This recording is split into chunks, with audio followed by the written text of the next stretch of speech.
Hello, hello, hello, everyone. Welcome to Wealth Talks, a podcast for single moms by a single mom. It's your girl Sam here, and I'm super excited for this episode. This is episode 3, and in this episode, I will be breaking down what you need to build your financial foundation.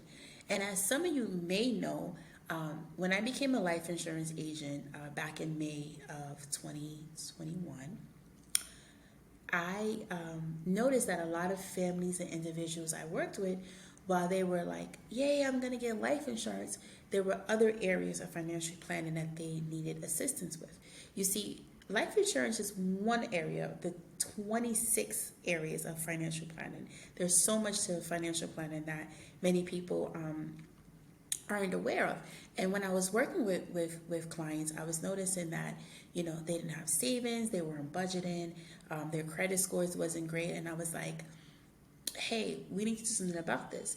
And while I have knowledge just because of, my job title of operations, watching the finances of the company, as well as being a single mom and running my own household, I knew that I needed more to help more people. So I enrolled in Boston University to become a certified financial planner. So I'm actually studying right now. But even while I'm studying, I can still help people, which led me to focus more on why I get people sign up for life insurance. I also help them with building their financial foundation. So let's dive in. So the financial foundation, the first key component of it is your budgeting. You see, budgeting oftentimes gets a bad rap. Most people feel like a budget is restricted. It won't let them, live their life. But let me tell you something, honey. A budget is one of your best friends. Budgets help you to thrive. There's no company on earth, no successful company on earth that doesn't have a budget, that doesn't have checks, assets and liabilities, a balance sheet, doesn't know what's coming in and what's going out. And I always tell people, you have to run your household as if it's a business. You have to know what's coming in. You have to know what's going out. That's the only way that you're going to stay afloat and stay on top. And the budget helps you do it. A budget keeps you in line. The way it works is that you are honest with yourself, and you're not guessing. You're not guessing. You know exactly what's coming in after taxes, and you know exactly what's going out. You know all your bills that you have. You have them written down. You have the amounts there. You break it up into two categories. You have your fixed expenses and you have discretionary spending, and you have a pretty idea of what those two entail. And then what you do is, after you write the amounts down for each month, you could do a monthly, quarterly, however you like to do it. The trick is you got to go back and you got to go over that budget. You got to look and see, did you really just spend 200 on Uber Eats, or did you spend 300? Did you really watch what you ordered when you went to for lunch at work, or did you bring your lunch from home? So these are the things that the budget requires you to do. It requires you to write everything down, to get exact figures, and then to go back and go over it. And at first it may seem a tad bit tedious, but as you get into the flow of it, it becomes a natural thing for you. You start to understand what you're spending your money on. Are you over here? Are you over here? Are you over there? Are you on the same page as what you wrote down? And then what that does is that sets the tone for your other areas of financial planning. So once you have your budget figured out, once you know what it costs or what it takes to run your household, then you can break down how you are going to formulate your reserves, and that comes into savings. So I'm a big pusher of saving. Saving is so important, and I feel like in our society right now, saving doesn't get any light that it should get on. It's more about spend, spend, spend, spend, spend. We are like consumer mind driven, where all we want to do is spend money, spend money. And I speak from personal experience because I used to be like that. I would save my money and then I would also spend my money.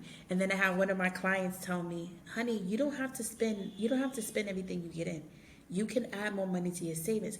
And it totally changed my mindset, because I was like, oh, I'm going to just save 10% of my income, and then I can spend the rest. No, that is another recipe for disaster. Yeah, you save 10% of your income, and then you have extra money left over, you throw it into your savings account. And I'm not saying that to say you can't enjoy life and you can't splurge and you can't treat yourself, but I'm saying that you don't always have to spend your money. You could put it away and you can save it. And while you're saving it, you are learning just you becoming more disciplined. And one thing that I do want to say is when you're saving that money, don't put it in your regular bank account. Put it in a high yield savings account. And let's break down high yield savings account for just a little bit because I feel like it's super important. High yield savings account allows your money to grow, without the risk. Without the risk.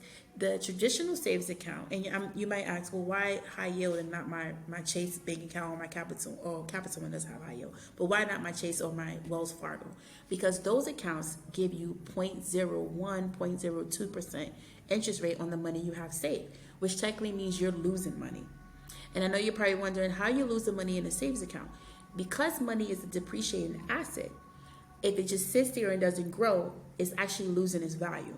Think about a dollar. When I was young, my dad used to give me $1 every day to go after school. I was like the baddest girl on the block because I had $1. I could get a bag of chips, I could get a quart of water, I could get some blow pops, I could get some Laffy Taffies. I used to hook it up, some now latest everything. Nowadays, you have $1, you barely get a bag of chips if you go to the store. So you got to look at it like that. So when you take your money and you put it in something called a high yield savings account, not only is your money safe because there's not really risk to it, your money stays there. Your money is also growing a little bit faster than the traditional banks.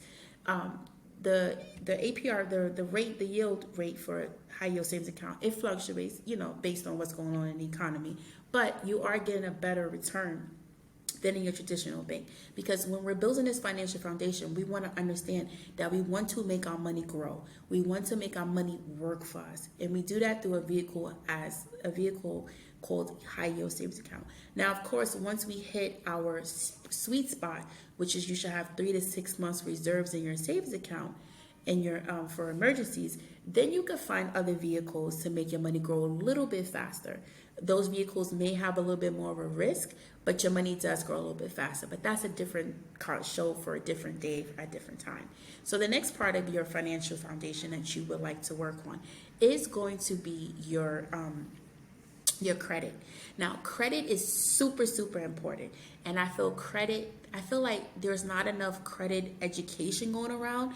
There are a lot of credit repairs, and no knock off to anyone that's a credit repair person because your services are very much needed when you get to a certain level. But I do feel like we need to focus more on credit education, credit coaching, teaching people how to maintain a credit score, how to keep your credit score healthy, and how to keep it at a high rate. So you want to aim for your credit score to be 700 or more. 720 is really good, and then anything higher than that is really, really excellent. Most people, like when you're going for a home, they say you need 640, you need 680, a car 640, 680. Yeah, that's true, but you have to understand that the higher your credit score is, the lower your interest rate you get from your lender.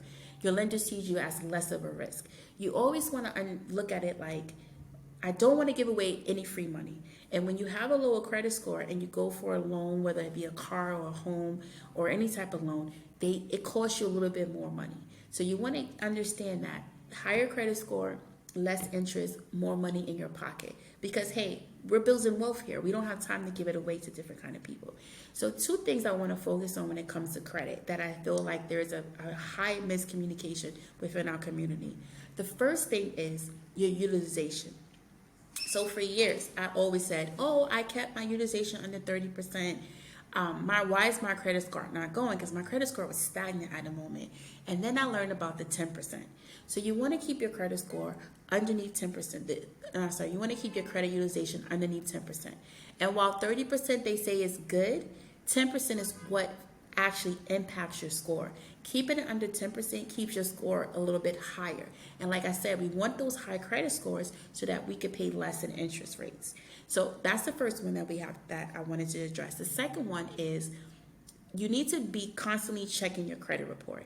Not checking it every day, but you should check it quarterly. And I'm going to tell you why. There is so much hacking going on. There's so much identity theft going on. You do not want to be a victim of that.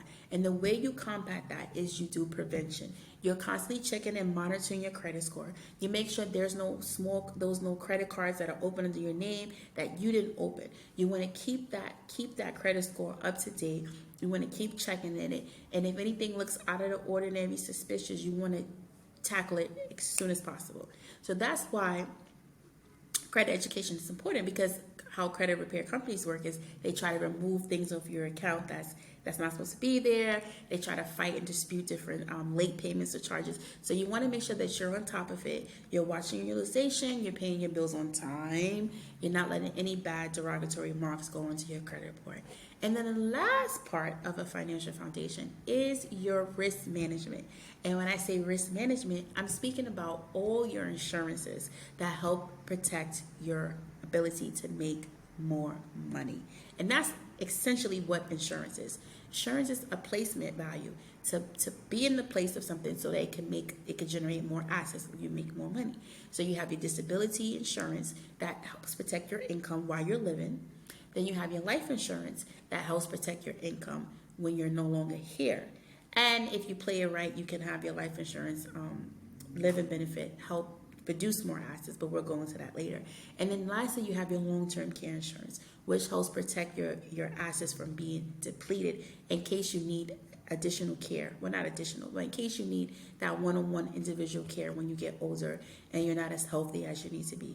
So these three insurances are very important, and they help secure your financial foundation.